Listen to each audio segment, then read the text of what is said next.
It's Iron Bowl Eve. One more sleep until the Iron Bowl is here. But who's going to win and why?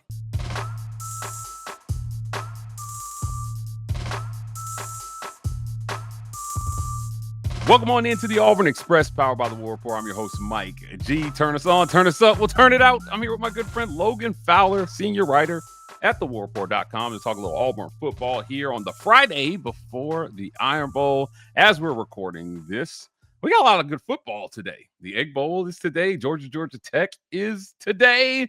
We've got Texas A&M, Texas tonight. It's going to be fun watching dreams either get affirmed or dashed. But Auburn is looking to dash some dreams in this Iron Bowl. A lot on the line here, I think, for both teams.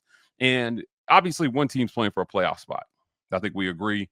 At 10-2, Alabama's getting into the college football playoff. At 9-3, I fear for them the precedent may be set last year. If you win 9 games in the SEC, which that was Alabama last year, 9-3, you're not getting into this playoff. They're going to pick. Right now, the Big 12 is positioned well to get 2 teams into this playoff. They only got their conference champion in last year. The other conferences are positioned to take that extra spot that a lot of, I'm sure Commissioner Sankey would love to go to a 9-3 SEC team. I just don't think it's happening. Let's start at the top here, Logan.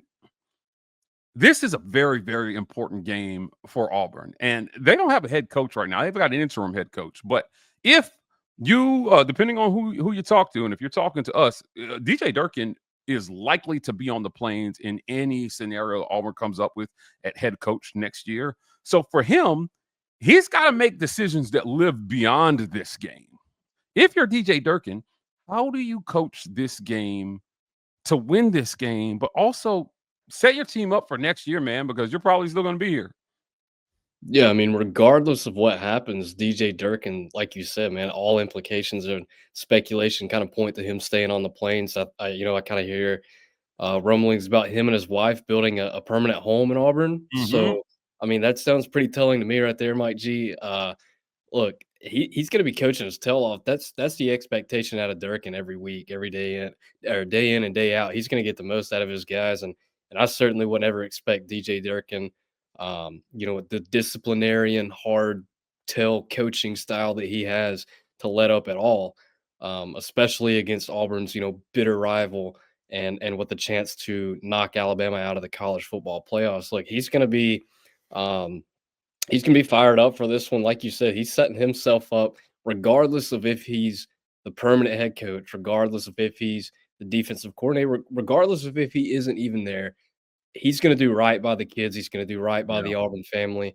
And DJ Durkin's going to coach his tail off alongside Derek Nix, who's going to scheme up an off the chains offensive plan to throw at this, pretty dominant Alabama defense, really. I mean, when you look at all the stats and everything, this Alabama defense has been pretty good. So again, I think these guys have cooked up a nice plan. People talked about Auburn having 3 weeks to prepare for this Alabama game. I'm sure they probably did a little bit of scouting on the Tide over the last few weeks, but DJ Durkin's going to give it his all in front of a sold out crowd in Jordan-Hare Stadium under the lights for the first time since 2007. This game is setting up to be one for the books, and we talk about that voodoo magic in Jordan-Hare, man. Let's see that unveil itself and see what's in store for the Tigers and the Tide. Logan, the spread reflects, I think, both the talent and what's on the line for both these teams at 5.5. The ESPN matchup predictor, not so much, giving Alabama a 73.5% chance to come into Jordan-Hare and win this game. If I'm Durkin, that's bulletin board material for me. They think they have a 73% chance of coming in here and getting out of the win. No way. No way. You've got to have more pride than that. And I think that you've got to prove that to your team because, like I said, he's got to make decisions that live beyond this game since he's likely going to be here, which means you've got to retain players. People are going to flood the comment section after this video, and they're going to tell me, oh, but you can't kowtow to this player or that player, and no player is bigger than the program. I hate to break it to you, but you need talent. And you can't say that it doesn't matter if these guys stay or go, and you shouldn't do everything you can to get them to stay after we spent 2.5 years listening to Hugh Freeze talk about how he had to raise the talent level. Yeah. No way. You can't let these guys walk out the door. Part of getting them to stay is showing them that you can coach them to victories. A lot of these top 100 kids, Logan, a lot of them didn't lose a lot of football games coming into this. Right. They've gotten very accustomed to losing over the last 2 years, and they've got way too much talent to have as many L's on that right side as they do 2 years into being Auburn Tigers. You've got to show them in this one, win this Iron Bowl, that this is the start of a new era of Auburn football where we actually produce offense, where our floor is no longer no touchdowns in a football game, where we don't lose to the likes of Kentucky at home. Right. You've got to flip the script in this one. What's the one thing that has to happen in this game in your mind that sends that message? Obviously, winning does that, but do you think it matters how they win, or it's just a win in this game? Does that send the message? I think with where Auburn's sitting this season, just fired a head coach. This is what, week 3 now under an interim, new staff. I think a win, just a win, man, kind of does send a message. I mean, I don't think that Auburn needs to go out there and absolutely mop the floor with Alabama to necessarily send a message. I think that, where the state of this program has been for the past 4 years. I mean, shoot, go back 4 years. You don't even have to look just at the Hugh Freeze era. I mean, a win on Saturday would be monumental for Auburn and the trajectory of this football program moving forward. I think that like you said, you retaining the talent, it probably gets a little bit easier under Durkin if you have him on the plains, like we spoke about a moment ago. Retaining guy, actually, it's not even a, it's a must that you have to retain Xavier Atkins. You have to retain Robert Woodyard Jr.'s if he's got all these different guys. You got tons of young talent on the defensive front. And I think that Auburn consistently playing hard-nosed defense, those guys are going to be like, okay, if Durkin's here, we know what we're going to do on the defensive side of the ball. Who can we come in? Who comes in on the offensive side of the ball? Can we retain the Cam Colemans? Can we retain the Eric Singletons, the Deuce Knights, the Cobbs? Retain all your top talent. Know what you're getting on the offensive side. Look, all this talent that we're talking about right now, first half of the season was pretty rough, wasn't it? None of them really shone or shined or stood out. 2 games under Derek Nix, and this offense has put up 100 points. They're like 5th in the nation in scoring offense right now since November 8th. So, it's not necessarily a talent problem on that side of the ball. Come out here and show a good defensive performance. Durkin keeps some guys on offense. Let's see who comes in here and coaches these guys up. I think a win would be very, like I said, the upward trajectory of this football program with a win on Saturday, keeping the talent. It's going to be huge, and I like where things are heading on the plains. Look, I think in my mind, and it's crazy. It's such a reversal of fortunes, Logan. We spent all year worried about the offense. Just to go into the Iron Bowl, somehow more worried about the defense that we trusted all year. It's crazy how things change. However, I think we have a chance to be confident in both sides of the ball in this one. For me, the number one thing that has to happen in this game is that the defense needs to return to form. Because I don't think they necessarily need their best game offensively if the defense does what they did prior to Vanderbilt. Right? Hold them under 24 points, and you could get a couple touchdowns and a few Alex McPherson field goals and walk out of your stadium with a dub and your head held high. But if you're going to give up 40, and I have a sneaking suspicion that they might, because I called this game to be a shootout, and I'll give my prediction again in the second half of the game of this show. But it's, if you can return your defense to form, you don't only have a chance to win this game, you have a chance to dominate this game. And I'm not sure if Kalen DeBoer's Alabama is built for crunch time, this game is going to show us a lot about whether Alabama can be built for crunch time under this guy. I'm not sure that they are. So we'll see. There's a lot on the line here for them. And, depending on who you talk to, if you're to believe that Kalen DeBoer is at the top of Penn State's coaching search right now, a win in the Iron Bowl might actually net you your first Iron Bowl win in 6 years. And you could send their coach packing to the Big Ten. Come on, man. All while keeping them out of the college football playoff straight year. Yeah, that berry is definitely worth the squeeze. Look, we're going to get to the break, and when we come back here, we're going to talk a little bit more about how we think this game is going to play out, who's going to win, and why. We want to hear Logan's takes, all that and more, right after a quick word from our sponsors, our friends at Abel's Iron Own Moore and Associates. Small business owners are experts at running their business, but managing investments and retirement plans is a whole different ballgame. Often, business owners anticipate the eventual sale of their business to be their retirement strategy, but too often, the valuation leads less than desired or needed. That's where Abel's I Know More and Associates comes in. They help owners and their employees prepare for retirement by making the eventual sale at retirement be the icing, not the cake itself. AMA, just fiduciary advice that fits real-world business owners. Call AMA at 912-777-4128. Scan the QR code on your screen or visit AIMAINC.com to schedule your review today. The War Report has been compensated by Abel's I Know More and Associates for this endorsement. Abel's I Know More and Associates is a SEC-registered investment advisor. Registration as an investment advisor does not imply a certain level of skill or training. I want to thank our friends at the Rogue Shop. Visit rogueshop.com. Use code REPORT to get 15% off your Rogue Shop order. Pain, sleep, stress, anxiety, whatever ails you in life, the Rogue Shop has something that has you covered. If you have some traditional ailments that could require some non-traditional remedies, well, the Rogue Shop could have something for you. Our guy Richard is a longtime sponsor of the show. Drop a little something extra in there for everybody using code REPORT today. So head on over to the Rogue Shop and get your discount now. I want to thank our friends at Golden's Cast Iron. Visit goldenscastiron.com/WR. Use the codes on your screen to get your discount on your Golden's Cast Iron products. Guys, the fall may be over and the winter may be here, but with winter comes a good opportunity to be warming yourself by a Golden's Cast Iron fire pit or staying in shape at home with some Golden's Cast Iron weights. Work out, grill out, chill out with Golden's Cast Iron. Last but certainly not least, we want to thank our friends at Sky Tobacco and Vape.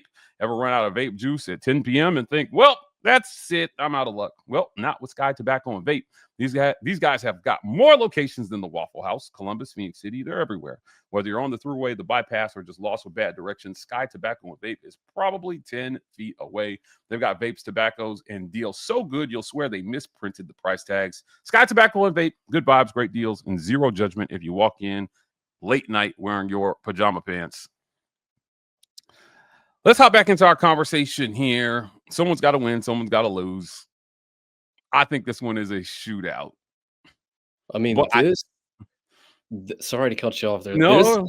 The makeup to be one of the most chaotic, crazy Iron Bowls you've seen in recent history. And we've seen the past two Iron Bowls in Jordan-Hare Stadium. We've seen a 4 overtime game and a 4th and 31 miraculous last chance heave to the end zone. I mean, and Saturday, those two could be put to rest, and you could have a new memory on Saturday. I mean, the Iron Bowl is full of historic moments, and so I don't think there's ever an Iron Bowl where Alabama walks into Jordan-Hare Stadium and isn't frightened just a little bit. So I think that's going to be just about the same case again on Saturday.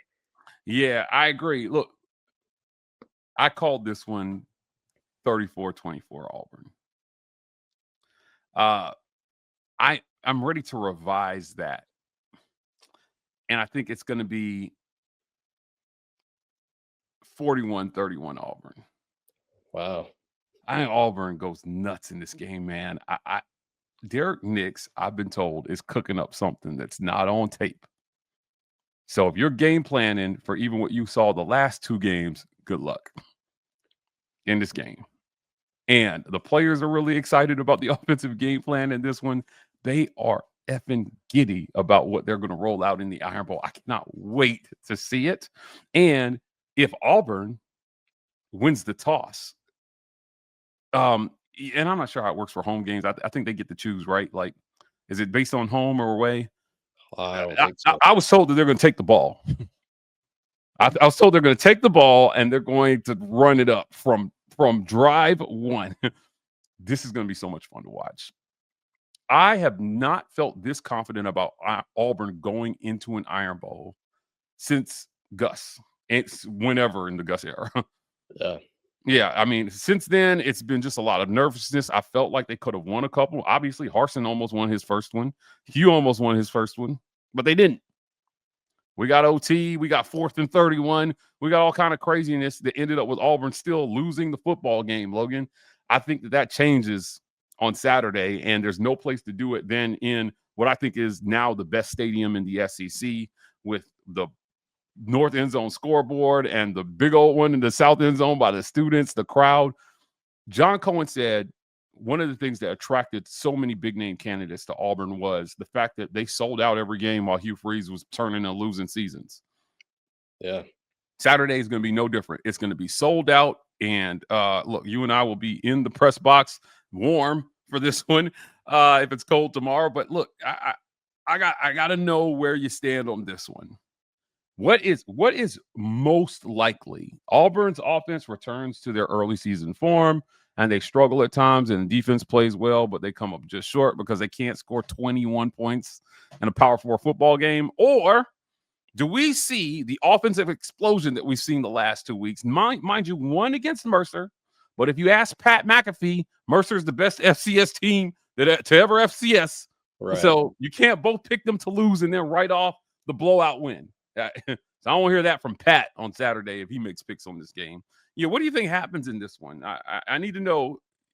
I feel like you're leaning Auburn, but I need you to put a score to that one and give me a reason. Man, okay, kind of what you just said. I kind of feel like we're going to see a mix of both. Like I feel like Auburn's defense is going to have, kind of play like it's early season form, but I don't think Auburn's offense is necessarily going to explode for 40 plus points. But I also don't think you're going to see a Kentucky game where you don't score a single touchdown. Look, this man, we've talked about it, we've hyped it up. This one's going to be a crazy one. I've obviously kind of been on the train of not picking Auburn to win very many games this year, and rightfully so. I mean, why would you after what we've seen? But like you said, man, you just said you feel more confident going into this Iron Bowl than you have in what, 6 years, and that's under an interim head coach with 2 to 3 weeks to prepare for this game. I mean, that's insane to even have to say, Mike G. So I'm right there with you, though. I guess we're both crazy because I'm right there with you. This is the most confident that I've been in an Iron Bowl in quite some time. I didn't go into the 2023 Iron Bowl with Auburn having a 5-6 record, same as now, thinking they were going to win it. I didn't go into the 2021 Iron Bowl with TJ Finley leading the helm of the Auburn offense, thinking they were going to win it in 4 overtimes. But this game, I do indeed think that Auburn has to make up to win this football game. Call me crazy. I think Auburn's going to win it. I think it's going to be a close one. I think Auburn's going to win it 24-21. I think the leg of Alex McPherson is going to come up big, like it always does in Iron Bowls, because Auburn has better kickers and Alabama does not. Hey, their kicker right now is struggling. Talty, he's been on a little bit of a downfall the past couple of weeks, so that's very telling considering that Jordan-Hare is haunted and will always haunt Alabama kickers. Again, I think you're going to see the defense kind of get back to its form. Now, I am a little bit worried about Auburn's secondary in this one. Ty Simpson has done pretty well responding to losses. He didn't have a great game the first loss against Florida State. He looked pretty good. Although it was an FCS team last week after the loss to Oklahoma, they've got a really good passing game. They've got talent outside, and Auburn's secondary is going to be short without Sylvester Smith in the first half. Champ Anthony's down with injury, and even with those guys, man, Auburn's secondary just hasn't been that good this year. I mean, even when the defense is at full strength, it just hasn't defended the pass very well. So I think that is something to monitor. Auburn's going to have to get home on Ty Simpson and make him uncomfortable and continue to stop the run at the high level that they do. This Alabama offense is not going to shove the ball down your throat. They haven't done it to anybody this season, and you've played much better run offenses. You've gone up against bigger run threats than what you're going to see on Saturday. So continue to stop the run. Continue to let Xavier Atkins, Keldrick Falk, Keyron Crawford, and those guys eat. And just tame the Alabama passing game. And I think that this offense behind Ashton Daniels, what you said, Derek Nix is cooking up a masterful game plan on the offensive side of the ball, behind 88,043, crazy orange and blue fans sitting in the stands. I think that this game has the makeup of an Auburn W. Give me 24-21 Auburn to make a bowl game and to take Alabama down, keeping it out of the college football playoff. And Kalen DeBoer is gone. He's back and he's going to Penn State. I like that last sentence. I will tell you, though, I hope you're wrong, because 24-21 means we're sweating it the entire time. Logan, you said some important things that I want to highlight for our listeners, and the opportunity for Auburn to stop the Alabama run game. Yeah. I think is an important storyline in this one. If you can stop them from running the ball, they are the fourth worst rushing team in the league at only 123 yards per game. You are the fourth best rushing defense in the league. One of only 4 SEC teams allowing less than 100 yards per game on the ground, 94 yards per game for Auburn. That would be huge in this one. But on the other side, I don't think there's any way Auburn gets out of here with a win, and Cam Coleman isn't an absolute star in this game. This staff has shown they're going to get Cam the ball. They're going to get and it doesn't matter who the quarterback is. Doesn't matter if it's Deuce Knight. Doesn't matter if it's Ashton Daniels. They're going to throw Cam the ball. Hell, even Jackson Arnold, when he got in the game, he threw a Cam. Right? He got his pass into Cam. It was the only pass Cam dropped somehow. But I think Cam is going to star in this one. I think he had a hell of a touchdown last year in the Iron Bowl. He probably had the best touchdown. I thought he had a much better game than Ryan Williams last year. This year, I think that continues. Prior to this game, Cam Coleman he didn't really do much. They weren't using him. If you look at his yardage totals, Cam Coleman, looking here, and this is before Hugh Freeze got fired. In his previous 4 games, he totaled 234 total yards. In his previous 4 SEC games on, let's see here, 20 catches. 20 catches, 234 yards. In his last 2 games, he's got 15 catches for 208 yards, man. Yeah. Yeah, I mean, that's criminal that he was that underutilized throughout the whole year. 15 catches in 2 games. You couldn't score a touchdown against Kentucky in your home stadium with Cam Coleman on the field? I'm telling you, man. And he only had 5 catches for 34 yards in that game. Yeah. You target him 6 more times, you might win that game. That's the Cam Coleman effect. He's that good. He means that much to your team. There is absolutely no way Auburn should let Cam Coleman walk out the door without offering him one of the largest NIL deals we've ever seen for a wide receiver. He is generational, and you have not had generational talent at wide receiver. And if there was any moment to put your generational star on display, it's now. It's here. It's in the Iron Bowl, man. It's in prime time on ESPN with a chance to knock Alabama out the playoffs, send Kalen DeBoer packing for the Big Ten or wherever he ends up if he doesn't stay at Alabama, and get your team bowl eligible, all while convincing all these kids to return and run it back with the next coach. Yeah. Cam Coleman can deliver all of that for you on Saturday. He is Auburn's most important player, and he has to be a star on Saturday. And if he's not, it has to be because they dedicated so much attention to stopping him that everybody else went wild. Exactly. I mean, the thing is you go out there and bracket Cam Coleman on the outside, double team him. You've seen in recent weeks what Eric Singleton's capable of.